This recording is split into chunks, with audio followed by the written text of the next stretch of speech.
ചെറിയ പ്രായത്തിൽ എന്നും അവൻ ഉപ്പയുടെ വിരലിൽ തൂങ്ങി നടക്കുകയും അല്പസമയം കണ്ടില്ല എങ്കിൽ ഉപ്പയെ അന്വേഷിക്കുകയും പുറത്തുപോയ ഉപ്പ കയറി വരുമ്പോൾ ഓടിച്ചെന്ന് ഉപ്പ എന്ന വിളിയോടെ കെട്ടിപ്പിടിക്കുകയോ ഒക്കെ ചെയ്യുമായിരുന്നു. പക്ഷേ അവന്റെ വളർച്ചയോടൊപ്പം ഉപ്പയോടുള്ള അവന്റെ അടുപ്പം അല്പാൽപമായി കുറഞ്ഞു തുടങ്ങി. അവന്റെ വളർച്ചയിലെ അത്യാവശ്യ ഘട്ടത്തിലുള്ള ഉപ്പയുടെ ഉപദേശവും അവന് ഇഷ്ടമില്ലാതായി. ആ ഇഷ്ടക്കുറവ് ഉപ്പ കേൾക്കാതെ ഉമ്മയോടവൻ സൂചിപ്പിച്ചു, മോനെ, ഒക്കെയും നിന്റെ തോന്നലാണ്. ഉപ്പക്ക് നിന്നോടുള്ള ഇഷ്ടക്കൂടുതലും നിന്റെ കാര്യത്തിലുള്ള താല്പര്യവും മാത്രമാണ് ഈ കാണിക്കുന്നതൊക്കെ. ഉമ്മയുടെ വാക്കുകൾ കേട്ടില്ല എന്ന് മാത്രമല്ല, ഉപ്പയോടൊത്തുള്ള ഇത്രയും കാലത്തെ സഹവാസം ഉമ്മക്ക് മാത്രമേ സാധിക്കൂ എന്നുകൂടി അവൻ പറഞ്ഞവസാനിപ്പിച്ചു.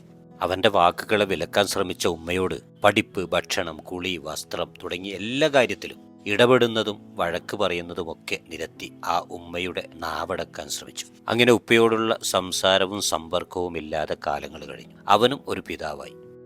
വികൃതി കാണിക്കുന്ന മക്കളെ വഴക്ക് പറയുന്നിടത്തേക്ക് അവന്റെ ഉമ്മ കടന്നു വന്നു. ഡാ, നീ ഇങ്ങനെ വഴക്ക് പറഞ്ഞാലേ അവര് നിന്നെക്കുറിച്ച് മോശമായി ചിന്തിക്കില്ലേ? അതെന്തോ ഉമ്മ, എന്റെ മക്കളെ ഞാനല്ലേ നേരെ നടത്താൻ പരിശീലിപ്പിക്കേണ്ടത്? അവൻ ഉമ്മയോട് തിരിച്ചു ചോദിച്ചു. അപ്പോൾ നിന്റെ വാപ്പ വഴക്ക് പറഞ്ഞപ്പോഴും സഹികെട്ട് തല്ലിയപ്പോഴും നീ എന്നോട് പരിഭവം പറഞ്ഞത് ഓർമ്മയുണ്ടോ? ഉമ്മയുടെ ചോദ്യത്തിന് മറുപടിയില്ലാതെ തലയാട്ടുക മാത്രം അവൻ ചെയ്തു. അല്പസമയത്തിന് ശേഷം ശബ്ദം താഴ്ത്തി ആ ഉപ്പയുടെ ഉപദേശവും ദേഷ്യവും ഒക്കെ തന്നെയാണ് ഉപ്പാക്ക് എന്നോടുള്ള സ്നേഹമെന്ന് അന്ന് എനിക്ക് തിരിച്ചറിയാൻ സാധിച്ചില്ലെങ്കിലും ഇന്ന് ഞാനത് തിരിച്ചറിയുന്നുണ്ടുമ്മ. ഉപ്പയുടെ സ്വഭാവം നിനക്ക് തീരെ പിടിക്കുന്നില്ല എന്നറിഞ്ഞതു മുതൽ ആ മനുഷ്യൻ നിന്നോട് സംസാരിക്കുന്നത് കുറച്ചില്ലേ? എങ്കിലും നീ സ്നേഹത്തോടെ സംസാരിക്കുമെന്ന് അദ്ദേഹം പ്രതീക്ഷിച്ചിട്ടുണ്ടായിരുന്നു. പക്ഷേ അത് പിന്നീട് ഉണ്ടായില്ല. സങ്കടത്തോടിരിക്കുന്ന ഉമ്മയുടെ കൈപിടിച്ചവൻ അകംമുറിയിലെ ജനാലക്കരയിലിരിക്കുന്ന ഉപ്പയുടെ അടുത്തേക്ക് ചെന്നു. ഉപ്പ! അയാള് വിശ്വാസം വരാത്ത പോലെ അവനെ തന്നെ അല്പം നോക്കി.